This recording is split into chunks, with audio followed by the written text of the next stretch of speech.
Welcome back to the Badass Literature Society, where badasses come together to rate and review novels recommended by you. Hi, I'm Michael. This is Barbara.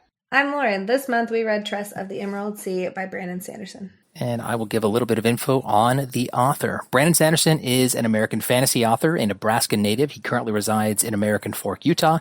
He earned his master's degree in creative writing in 2004 from BYU, where he was on the staff of Leading Edge, a semi-professional speculative fiction magazine published by the university. He has been nominated twice for the John W. Campbell Award. After Robert Jordan's death, Brandon Sanderson was selected by Harriet McDougall, Robert Jordan's widow, to complete the final book in Jordan's epic fantasy series, The Wheel of Time. Harriet asked him to complete the series after being deeply impressed by Mistborn: The Final Empire, another book we reviewed on this podcast. On March 30th, 2009, it was announced that A Memory of Light, originally stated to be the final book in the Wheel of Time series, would be split into 3 volumes: The Gathering Storm, Towers of Midnight, and A Memory of Light. Barbara, would you like to talk a little bit about this book? Sure.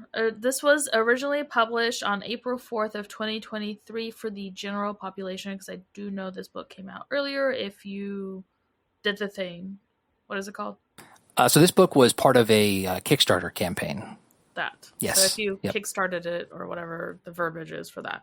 Anyways, genre is fantasy, young adult, and high fantasy, depending on the version you have, because once again, there's like different versions because of the Kickstarter stuff. But for the most part, it is 483 pages, and it currently has a 4.4 on Goodreads, 4.8 Barnes & Nobles, 4.7 on Amazon, and a 4.8 on Audible. It has been nominated for Goodreads Choice Award for Fantasy in 2023, and we think it's important for readers to know what, if any, representation is in the books we read. So for this one, there is a minor POC character, no LGBTQ plus characters, and a minor character with a disability. Thank you. Lauren, do you want to give us a brief summary before we jump in? The only life Tress has known on her island home in an emerald green ocean has been a simple one, with the simple pleasures of collecting cups brought by sailors from faraway lands and listening to stories told by her friend Charlie. But when his father takes him on a voyage to find a bride and disaster strikes, Tress must stow away on a ship and seek the Sorceress of the deadly Midnight Sea. Amid the spore oceans where pirates abound, can Tress leave her simple life behind and make her own place, sailing a sea where a single drop of water can mean instant death? So, what did you think about Tress of the Emerald Sea? And remember, no spoilers. I really enjoyed it. It was whimsical and fun and had really interesting characters, and I loved the world and the world building that he did. I think both the plot and the characters were great, and I think it was a good balance between character and plot, like that, the sweet spot that I enjoy, where it's not just character driven and not just plot. It's what you're looking for. I also really enjoyed it, which is probably not surprising for any of our long-term listeners who know that I'm a huge Brandon Sanderson fan, and I was the one that kickstarted this book to get it for us. So yeah, I mean, I loved it. I thought it was fun. It was a lot lighter in some ways than some of Brandon Sanderson's other novels, which I think is a good thing, for just have some variety. And like Barbara said, the plot and the characters were great. I agree that there was a really nice balance between the plot and the character development. It was overall a really good book. I enjoyed this one. I was pleasantly surprised, especially with how daunting some Brandon Sanderson books feel to me. I feel like we reviewed Elantris a long time ago. I think that was when we were all still recording in one room, honestly. I think it was. Yep. And that one I really enjoyed, but it took me a lot longer to get into that one, I guess. Like, it was just a lot more, the world building was more complex. I don't know, not that this isn't, but this one was more palatable, I guess, for people who may not read a lot of high fantasy situations. So I liked it. So we're not going to go into our individual ratings right now. Got to wait till the end for that. But our group score for this book was an 8.7 out of 10, which is pretty high. One of our higher ratings, I think, of the entire show. Nobody even did decimals, so that's interesting. So, next question, obviously, would you recommend this book? I think for me, it's an easy recommendation, and it's an easy book to recommend to pretty much everybody, because if you're trying to get somebody who's maybe a little bit apprehensive about reading high fantasy or Brandon Sanderson stuff in particular, like Lauren, for example, who sees like the Way of Kings books and is like, oh my God, those are thousands of pages. Well, how can we do a Brandon Sanderson book? This is a book that takes place in that same overall universe, but is a much much easier read. And I think that if you know someone like Lauren, or if you know somebody who maybe isn't a huge fantasy reader, this is easy to recommend to them too. But it's also something I'd recommend to fans of that already read a lot of fantasy. I think it's easy to enjoy for that audience as well, because even though it's not as heavy as some of his books, there are still like deeper connections. If you're familiar with some of the other books in the Cosmere, there are those connections here, not necessarily connections that you have to know to enjoy the book, which is why someone who hasn't read any of his stuff can still enjoy it. But for those fans that have read the other stuff, there are, some Easter eggs and connections that they'll pick up on there too. Yes, I would recommend this one. Kind of like Michael said, I think, especially for people who may be more intimidated by some of the longer Brandon Sanderson. In my notes, I abbreviated it to BS a lot, which I realized probably doesn't sound. When I first thought that, I was like, So I'm going to go ahead and just say his name so that I'm not offending anyone. But yes, I would recommend it. I think despite it already being very popular on what feels like every platform, I feel like this is a really, it's been on Book Talk. It's been on at least my side of TikTok. I don't know. It's been on, like, I've seen it on Facebook. I've seen it, just in general. I would recommend it to people who have not heard of it, but I feel like it's pretty popular right now. So yeah, I mean, I know it's on a lot of Book Talk people's list, or like they were recommending it. So I don't know if it's just my side of Book Talk or just in general. It's hard to say because I don't really know how that works. But anyways, I know a lot of people were recommending it to people who don't normally read fantasies, and I can see why, because I feel like it's a very easy entry book into the genre if you aren't a fantasy reader, and if you do enjoy fantasy, it's still a great read.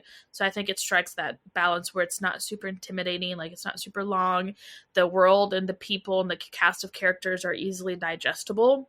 It's not like it's a high fantasy, obviously, but it's an easy one to get into. So I know on the Book Talk, at least for me, I see a lot of people saying like, hey, like this is a really good entry level fantasy novel for people who don't typically read those. And after reading it, I would have to agree. Yeah, I mean, there's also, and I didn't think about this when I was answering, but there's the fact that you're committing to like a 480 page book instead of committing to like a 10-book series, or like some of his other books that are like parts of longer series. And so if you've got a friend that maybe you're a big Brandon Sanderson fan and you'd like them to be, this would be a good like first thing for them to see, if like test the waters and see if they like his writing style. What'd you say? Oh, because of the book.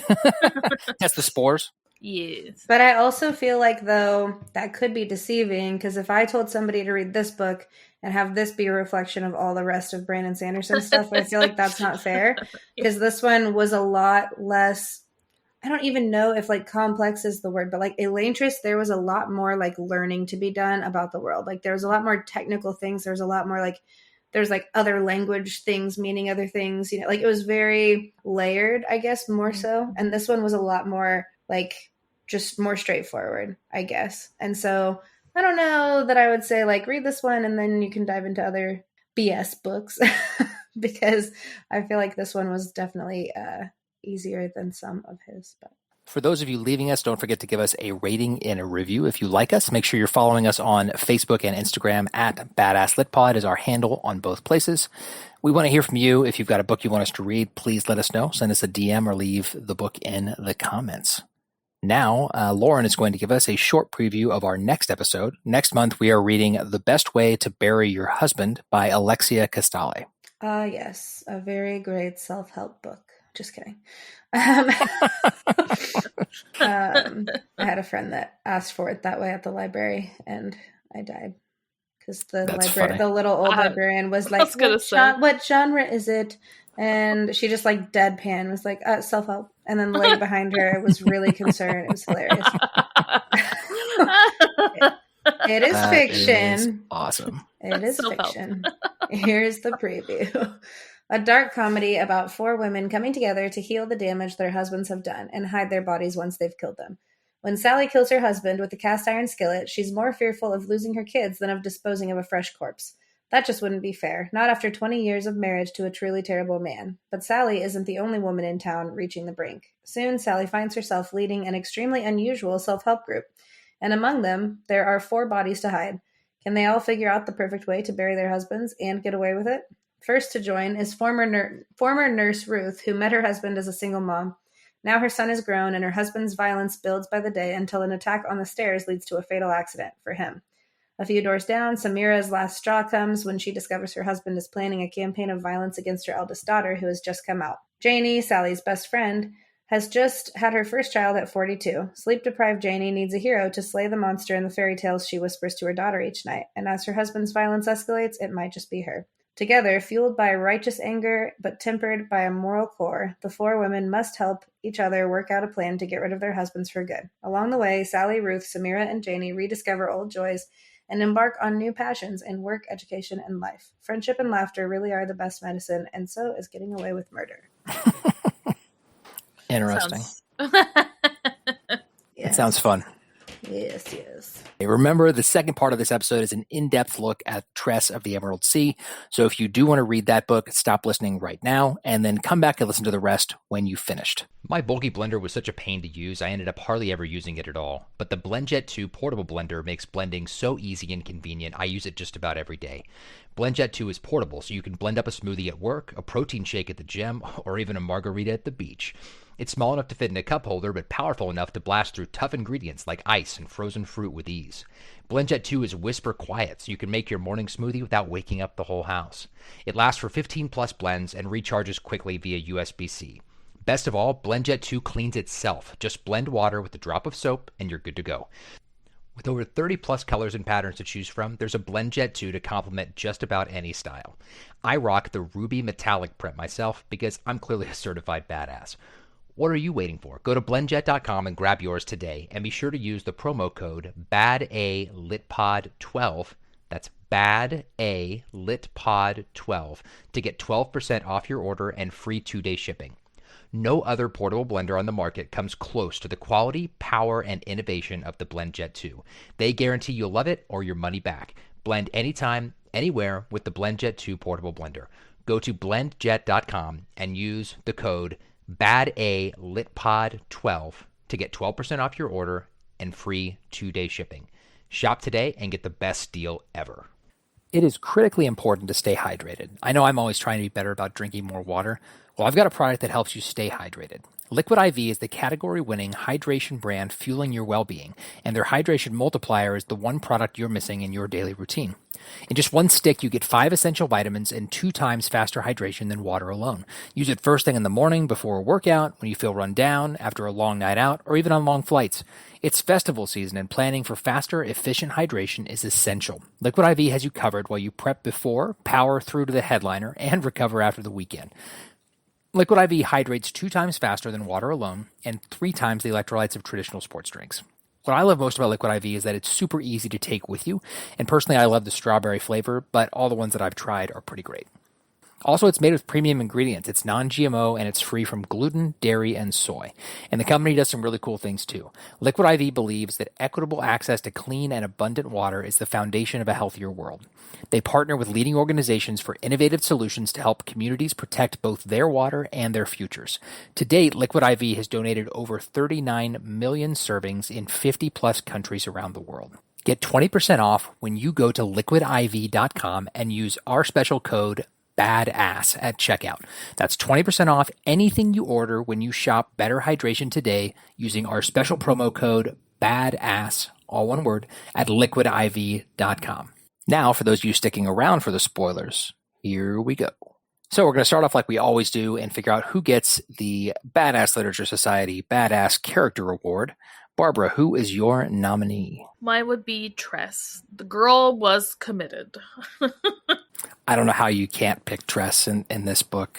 She was committed, and she also just becomes more and more of a badass as the book goes on, and she learns more about herself and also learns a bunch of new skills as well. She's very much a badass. I mean, I guess you could say Hoyd, right? Because Hoyd and Ulam are technically like superhero level people in this on this planet. But I'm going to stick with Tress. Tress is absolutely a badass. I also nominated Tress.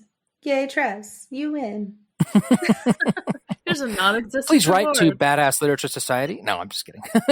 To accept your reward. All right, let's talk about the characters a bit. Which one of you wants to talk about Tress? Tress is a 17 at the start of the book year old woman in this tiny little island, and she likes cups, and she has a crush on Charlie, and he goes bye-bye because of his father, and then she goes on an adventure and she learns about herself, and there you go.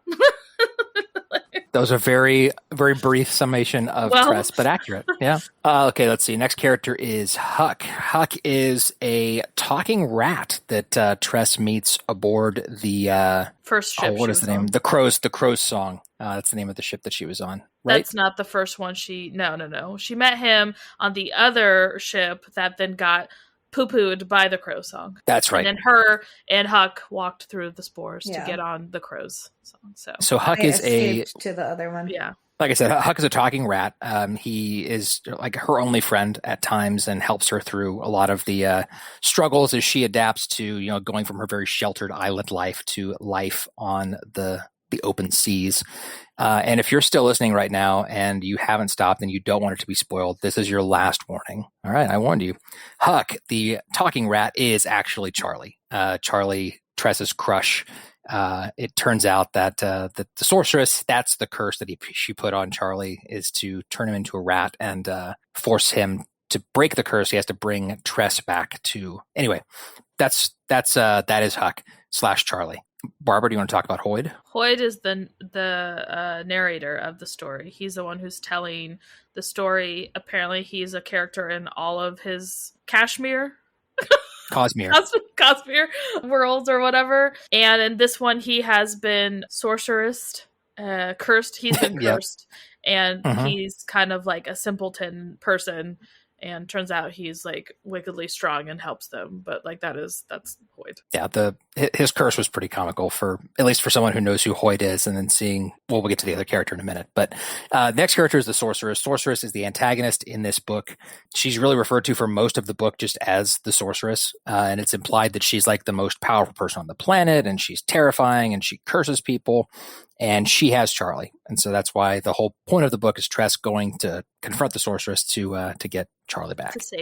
To save him. Barbara, you want to talk about Fort, one of her crewmates? Yes, Fort is a crew member. He's deaf. So he uses a magical, I pictured it like kind of like an iPad type device where it translates what people are saying to him, and then he can talk on it. And that's how he communicates. He's also like the chef of the ship, and then his sweet powers are he loves a good deal, he negotiates like nobody's business, and I would love to have him to negotiate things for me because he is top notch, man. I really enjoyed his character. He was fun. Yeah, I did too, and I would compare it to a tablet too. I initially thought of it kind of like those like electronic notepads that you can write on. So it could be something like that too. But I think iPad's better because it was interpreting voices for him. Right. But anyway, the next character we're talking about is another crewmate. Her name is Anne. Anne is the carpenter and assistant cannon master on the Crow Song. And she is one of the first people on the Crow Song that really befriends Tress and kind of takes her under her wing. She also has she's the one that had the vision problem. She has astigmatism. Yeah, she was in the army and she got kicked out of the army because she fired a cannonball and hit someone behind her, and come to find out it's because she can't. Like, she has vision problems. So that was a big part of it as well, is that she struggled with that, and we'll talk about that a little bit later as well. Next is Ulam. Do you want to do Ulam? So I picture Ulam like a literal alien. Like, he does not belong in this planet. He is of a different species who can he's a doctor, and he can sew on body parts to himself. Like, at one point he has multiple ears all over the place, and he's like, oh, it's great having ears until your thighs are rubbing and your ears just hearing this noise, and that's annoying. He is freaking hilarious. He's kind of one of the all-knowing characters because he's not from this planet. Kind of hard to kill him. He's hilarious, but that's him. Yeah, no, I think that's a good description. He was definitely the you'd call him the comedic relief of the novel for sure. Well, him and Hoyd are. Yes, well, yeah, since Hoyd's made to be a simpleton in this book. Yeah. what is it? Is it a jester like in old? Yeah, a court jester. Yeah, court jester. Yeah. And Ulam was also the character I was referring to. Since he and Hoyd are both, he knows Hoyd when Hoyd is not cursed, and so he enjoys. There's many jokes made that he clearly enjoys seeing stupid Hoyd instead of normal intelligence Hoyd. So there was definitely some comedy there that was fun too. Let's see. Next crew member is Soleil, I believe is how that's pronounced, and she's the helmswoman on the Crow's Song. We find out that she and Tress have quite a bit in common because she's also out searching for someone, in this case, her father. But she was someone else who Tress won over with her genuine kindness and love, and became a friend. Really, really interesting character. I really liked Soleil as well. I really liked a lot of the characters in this book. Also, she genuinely actually cared for her crew members. Plus, she was like the second in command, isn't she? Yes, yeah, she's the helmswoman. That's the second in command to the captain. I thought she was the little driver person. Right, the helmswoman. She mans the helm. I didn't realize that's your second in command is the person who drives the ship. Yep. Oh, well, the more you know. Next is Laggart. Laggart is a secondary, and so he helps Crow in it, in the sense that like he's not a bad character, but he is kind of someone that Tress has to go against at the beginning, because he pretty much he's like Crow's second hand and follows whatever the heck she wants to do, and he doesn't really seem to have like a thought in his brain as far as like he's not his own person until after they get rid of Crow type person, but he's just a secondary antagonist kind of for Tress to and then he grows as a character, and he realizes like, oh, maybe he wasn't right, and helps. Like he's the shooter of the cannons, though. That's technically his role in the ship. Yep. And there's a cool scene at the end of the book, or near the end, where he's teaching Tress how to operate the cannons. Talking about him actually reminded me, though. So you were asking, Soleil is technically third in command, because Laggart was the first mate, and that is the second in command. Yes. So she drove the ship, but he was technically the one step down from the captain. Because remember, he felt unworthy of his role after when Tress took over because of how awful he treated her, and he wanted her to kill him and all that. But anyway. Well, okay. That doesn't mean he's the second in command. But anyways, go on. All right. Let's see. Next is the captain of the Crow's Song, Captain Crow. She is definitely an antagonist in the book. She is a cutthroat person. She's really, I think, the most stereotypical pirate character in the book, because she is like, it's all about like the riches and the spoils, or in her case, about whatever she wants, and what she says goes. She's also infested with, what kind of spores were they? Barbara, do you remember the name? The high spores. The high spores, yes. Or I don't know if that's the actual name for it, but like it started with an like, and I don't know, I can't pronounce it. I think that's right. Anyway, she's known as, in this universe, she's known as a spore eater, which means that she intentionally was ingesting spores to gain these powers. No, none of that's true. Okay, well, then you correct me. Well, she got infected by these spores, not because she wanted to, not willingly, and it's like a parasitic host. Like, they protect her because they need her body to survive, and normally people who get infected by these spores will die after like 2 or 3 months, but she's outlived that, and she's trying to find a way to unspore herself, and that's why they go to the dragon. Yep. She didn't willingly do this to herself. It happened to her. And since the last character is the dragon, I will let you talk about the dragon, since you love dragons. I mean, I still think the dragon was a cool character. Like, he was. So he's neutral. Like, he is there collecting people, like, good, like a stereotypical dragon. Like, I give you this if you give me this. Like, he's trading off things, right? Except instead of like your stereotypical dragon, and even the book comments on it, of like high fantasy, where it's like they hoard like their treasures and their gold, he just wants people to help him with the spores, to learn about the spores. And he has like a little colony of people that's taking care of spores. And the whole reason why he's here is because Crow wants to take Tress to him to exchange Tress so she can get rid of the spores that are invading her, essentially. And there's a really cool scene with Tress and Crow and him debating on who he should take. But that's him. There is. And in that same scene you're talking about, that's also when we find out like that even he is afraid of the sorceress, because he's mentioned, there's a line where he's like, there's only one person on this planet that I'm afraid of, and it's the sorceress. And he's like, I ain't helping you with that. Bye. Yep. Because that's what she initially asked for, was help with that. And he was like, he's like, before nope. you ask, I will not be helping you. Right. So that's just a brief overview of the characters before we jump into our discussion questions. Our first question today is, what do you think is Tress's main motivation for leaving Diggins Point to find Charlie? Is it just that they are in love, or do you think that there is more to it than that? Okay, so I think that it starts, and it's a combination of things. I think it is that, she is in love with Charlie. She has a crush on Charlie. But I think that while like there is like romantic feelings there because she has a crush, Charlie's also like her best friend, and they have that love as well.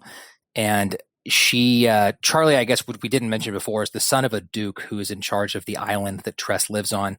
And so that's why he and Tress are not allowed to be in any sort of relationship beyond friends, because she's lowborn and he's highborn, and the typical monarchy shit. But in this case, like, I think it's a combination. It's he is her best friend, and she also wants to have a romantic relationship with him. And since his father threw him away like a piece of trash, she's like, no, not accepting that.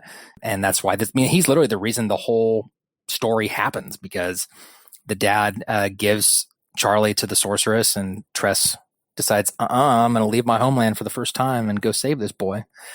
So I think it's both. It is love, but it's not just romantic love. Love is the motivation, but it's love is friendship love as well as romantic love. Yeah, I feel like it was mostly due to love, but I do feel like that she welcomed the opportunity to leave Diggins Point as well. So I feel like everything you just said, plus I think like she wasn't sad to leave. Like, yeah, I think it's a bit of both. I think she used the excuse to rescue him to give her like that drive to finally leave the island.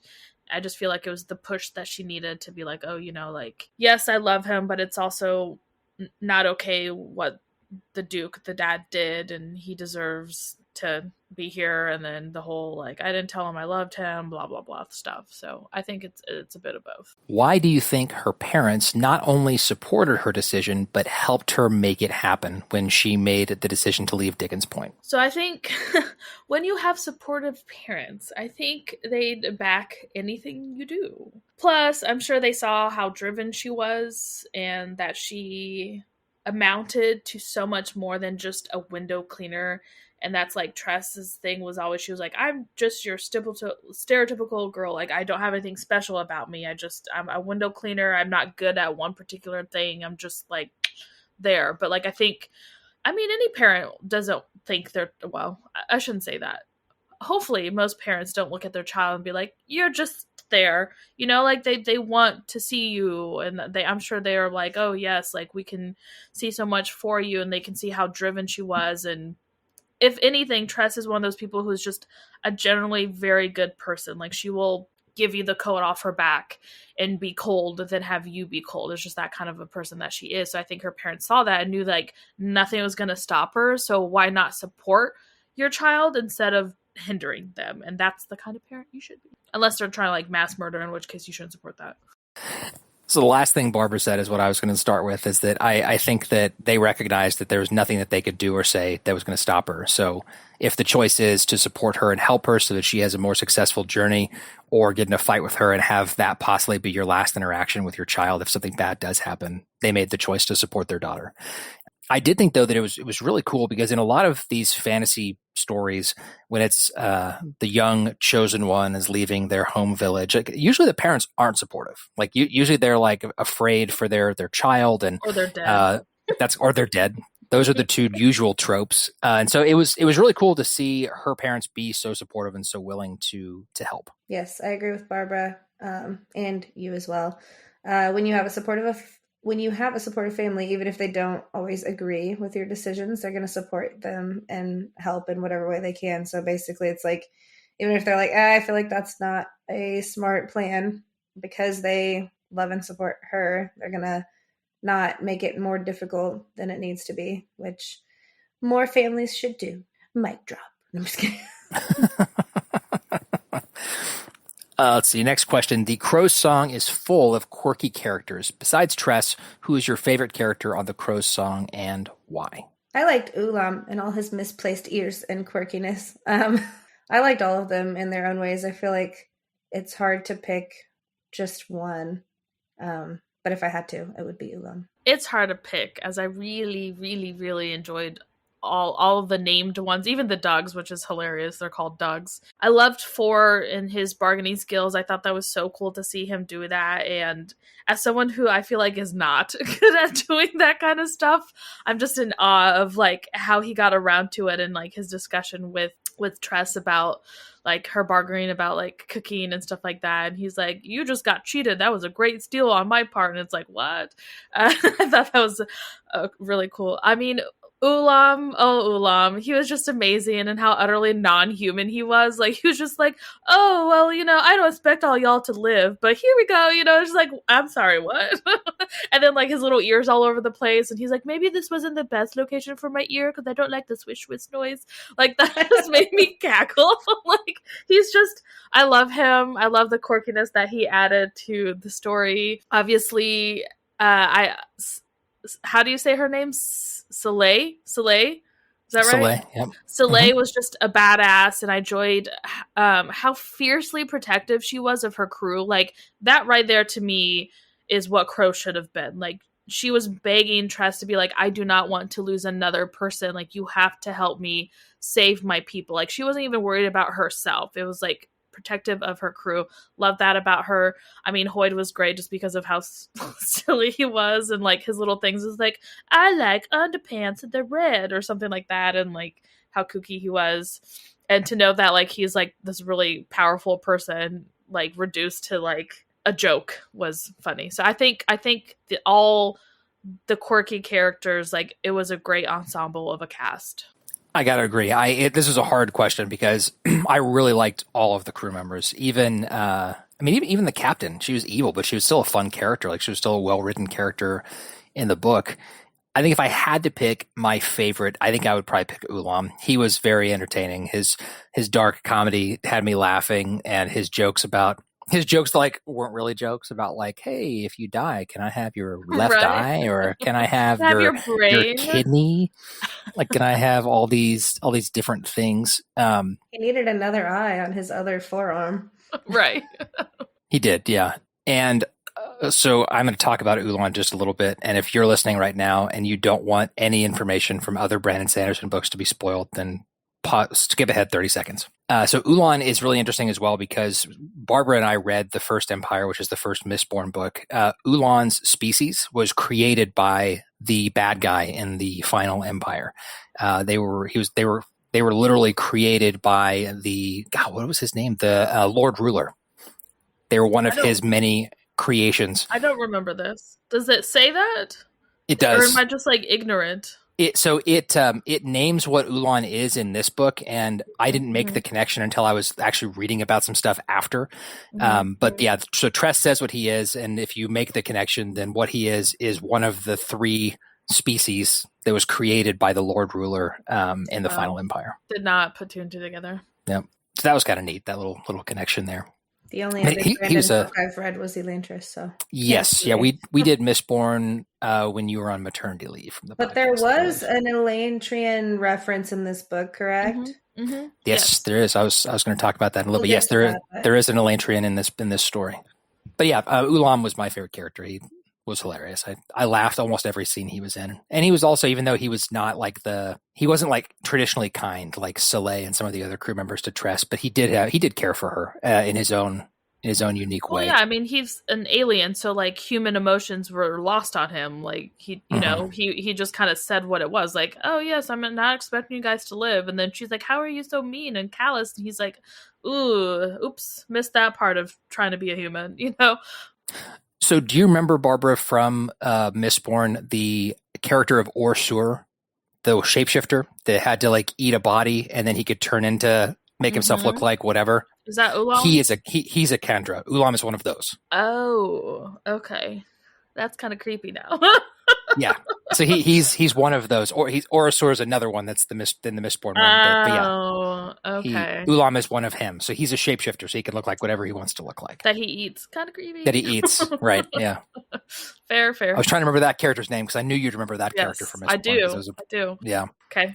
Anyway, next question. Is Hoyd a reliable narrator? Why or why not? Yeah, I want to say yes and no. Yes, because he was writing this after the fact, so like he was privy to what would happen in the story, and we even get his little side comments about it, and he goes like, "Oh, remember this for later, it's important." I think no as well, because he still kept things from the reader, and he knew all of this stuff, and he wasn't exactly telling the story as reliable as you would think someone would if they were a quote unquote reliable narrator. It's almost exactly what I wanted to say. I think that yes and no, he's a reliable narrator. And I think that the reason that he is not is because, like Barbara said, there are things about certain characters that he would intentionally hold back as the narrator.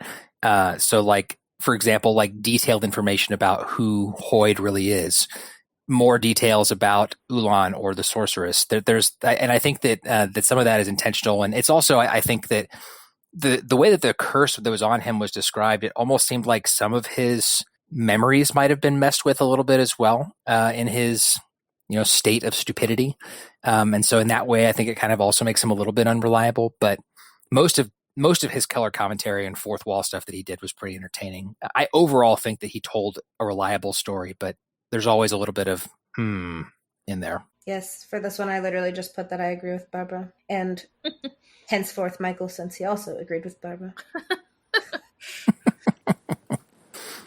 Well, I guess I can move on then. World building is super important in fantasy books, as we've talked about on so many episodes.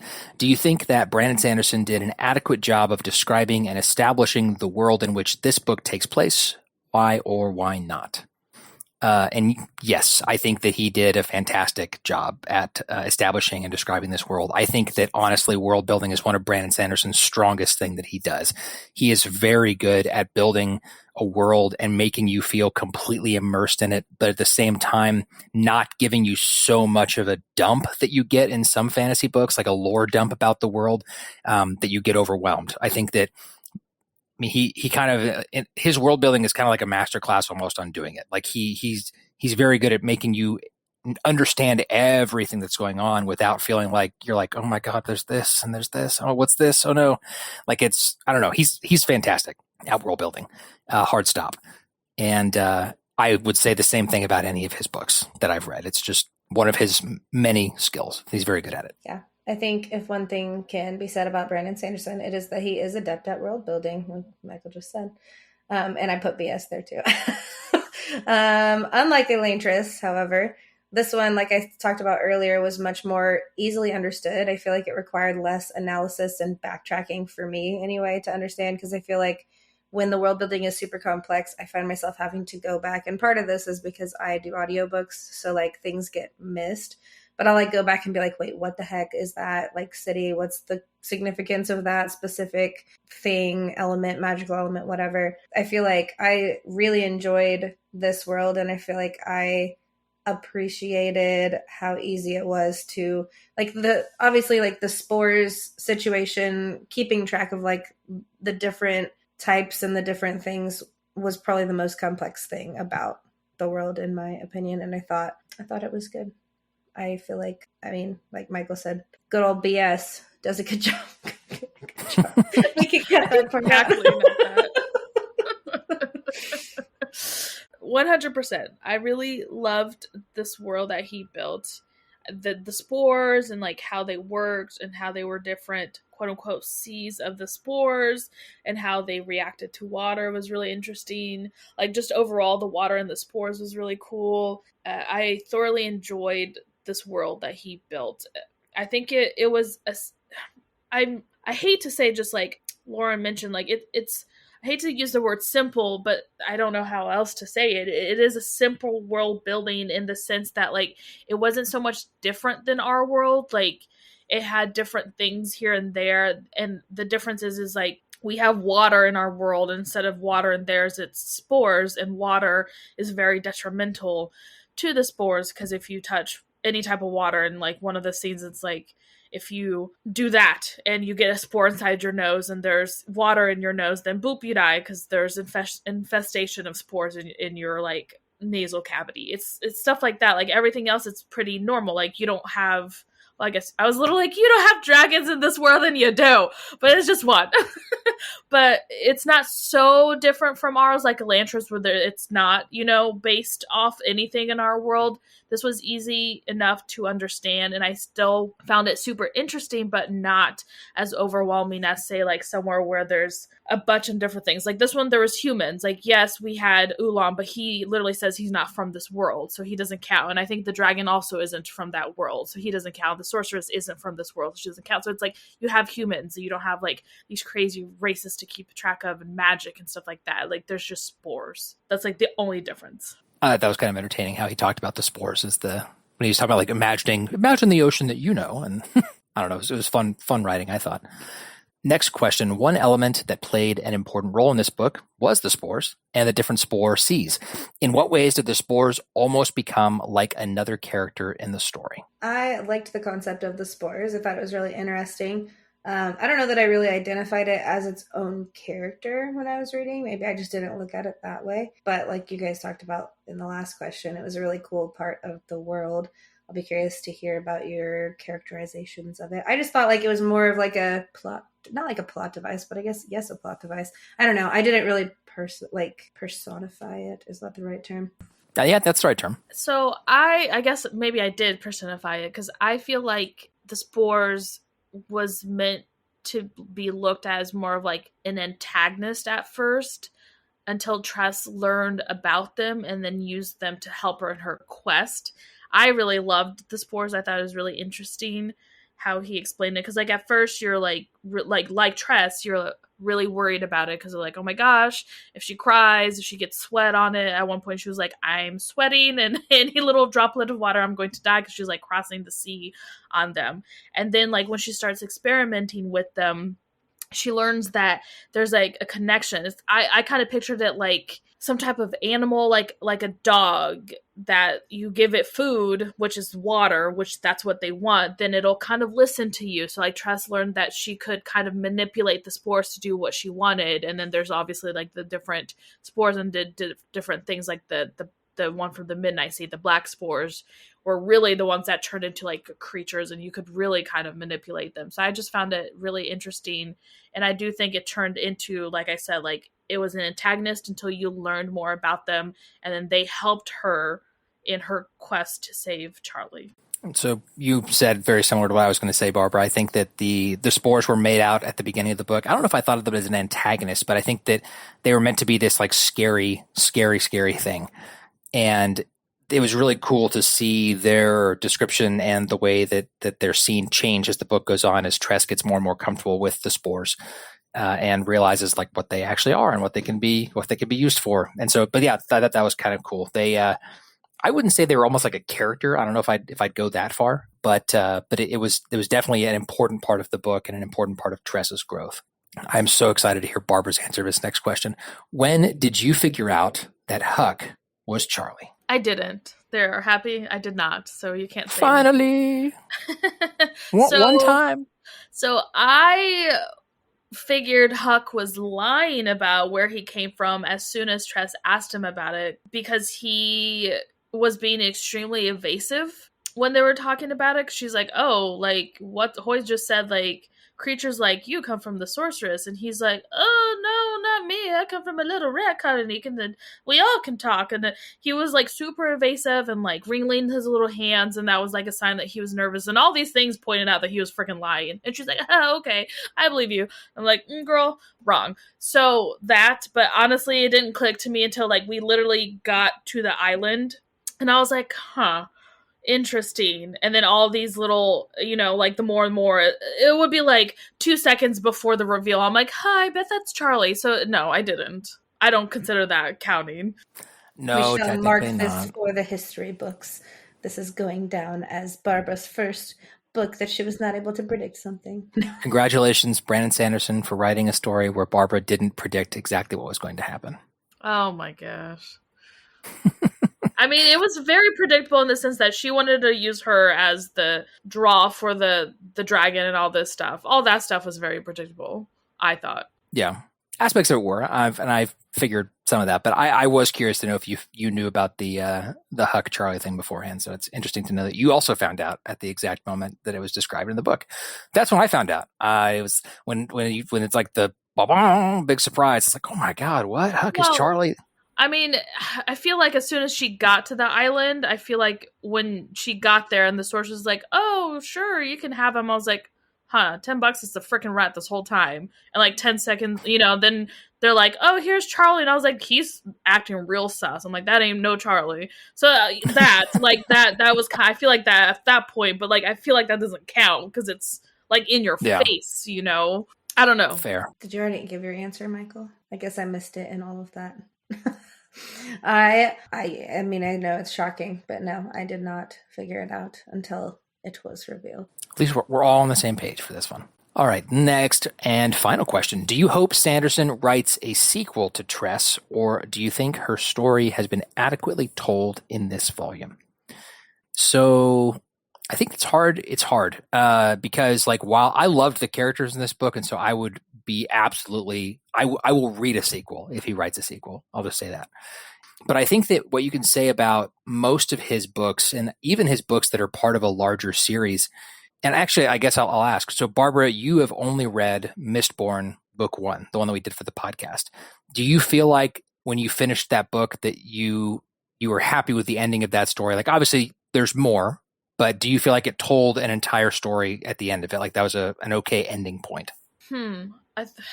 I don't like the word, the way you worded that. It tells a complete story, and I feel like I'm assuming the other, how many books are in the series, is kind of in a sense like they'll tell their own complete story, but they build upon the first one, if that makes sense. Like, yeah, yes, totally. Like we had a lot of things answered, but he still had like, I'm just throwing this out of like, or pulling this out of my butt type thing. Like 5 questions were left unanswered. Like tune in next to see what happens type thing. But like, it's not one of those where it ended in a cliffhanger by any stretch of the imagination. Like it told a complete story. You still had a few threads here and there that you still need to complete or whatever you want to say. But as far as like an overall story in an arc, it told a complete story in that. Okay. So. Cool. And that's what I was asking. So I think most of Sanderson's books are that way, and they at least the first book in the series, you can read and understand and enjoy as a story. And it's the same with Tress. And I think that, if that's the only book that we ever get, I'll be happy because I really liked this book. If there are sequels written about Tress and the crew of the Crow's Nest, is that what it's called? I would be Crow's Song. They changed it to 2 cups after she. That's right. 2 cups. I would love a sequel, but if we don't get one, that's okay too. So I guess my answer is that yes, I hope he writes a sequel because I really enjoyed these characters. But I would be fine if he didn't because I think that this is a really well-rounded, complete story. So I agree. I think that, this had pretty like a lot of closure as far as her storyline goes and as far as, the other characters. I think I liked that it was like a standalone. I mean, Michael, he's not talked about writing another one, right? No. Okay. So, because I feel like so many of Sanderson's books are like, you must read all 1,000 pages of the next 3 books or whatever. So I liked that this one was more concise. Not to say that I wouldn't be interested in hearing what happens next in their story, but I think that I wouldn't demand a sequel like I do in some things that we read.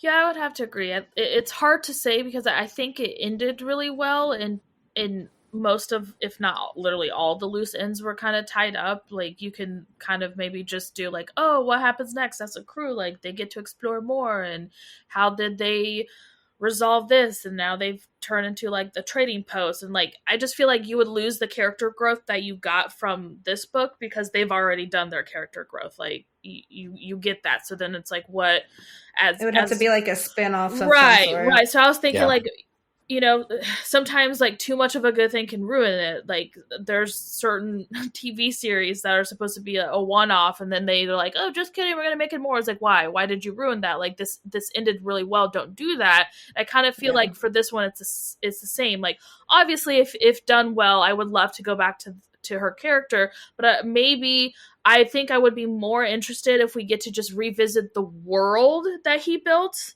this world with the spores and stuff like that, but maybe with like a different central character, and maybe you get like snippets of these characters like running into them type thing. But I don't know if I would be as interested to see another book about Tress, because like I feel like we got that arc, we got her story, maybe same world, maybe a different person that had to figure out some stuff. I think that would be more interesting, at least to me.